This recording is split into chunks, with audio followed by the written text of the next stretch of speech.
দেখো বাপু, বাঙালির মধ্যাহ্নভোজে মাছ ছাড়া খাবার কিন্তু এক্কেবারেই মুখে রোচে না। কিন্তু যা প্রচন্ড গরম পড়েছে, তাতে তেল মশলা জাতীয় খাবার খেতে তো মোটেই মন চায় না। তাই আজ তেল মশলা কম দিয়ে খুব ইজি অ্যান্ড সিম্পল একটা মাছের ঝোলের রেসিপি নিয়ে হাজির হয়েছি।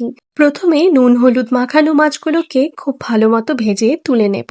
এবারে ওই তেলেই কিছুটা ডালের বড়ি ভেজে তুলে কেটে রাখা আলু ও বেগুনটা দিয়ে নুন হলুদ দিয়ে ভাজতে থাকবো। সবজিগুলো মোটামুটি ভাজা হয়ে গেলে এর মধ্যেই দিয়ে দিচ্ছি কিছুটা জিরে ফোড়ন। অল্প তেলেই যাতে রান্নাটা হয়ে যায় সে কারণে সবজিগুলোকে আলাদা করে ভেজে তুলিনি। এরপর আদা কাঁচা লঙ্কা বাটা, হলুদ ও পরিমাণ মতো নুন দিয়ে খুব ভালো মতো কষিয়ে নিয়ে দিয়ে দিতে হবে পরিমাণ মতো জল। ঝোল ফুটে এলে ভেজে রাখা মাছগুলো দিয়ে ওপর থেকে ভাজা জিরের গুঁড়ো ও ডালের বড়ি দিয়ে দিলেই তৈরি হালকা পাতলা এই বাটা মাছের ঝোল। খুবই সাদামাটা একটি রেসিপি, তবে ওপর থেকে ধনেপাতা কুচি ছড়িয়ে দিতে পারলে আরো ভালো হয়।